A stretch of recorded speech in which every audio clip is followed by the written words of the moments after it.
പറയുന്നതല്ല ഉദ്ദേശിക്കുന്നു.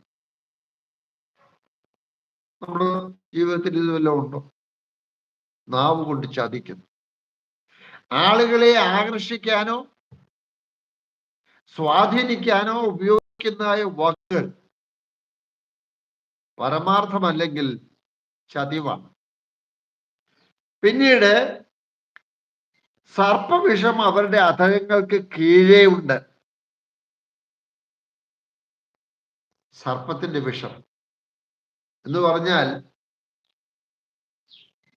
ദോഷം മറ്റുള്ളവർക്ക് വരുത്തുന്നതായി. ഇന്നത്തെ കാലത്ത് നമുക്ക് സമൂഹത്തിൽ ഒരുപാട് കാര്യങ്ങൾ കേൾക്കുന്നുണ്ട്. അപവാദങ്ങൾ രാഷ്ട്രീയക്കാരാണെങ്കിലും സമൂഹത്തിലാണെങ്കിലും ദോഷമായിട്ട് മറ്റുള്ളവരെ ഇല്ലാതാക്കാൻ വേണ്ടിയുള്ളതായ കാര്യങ്ങൾ.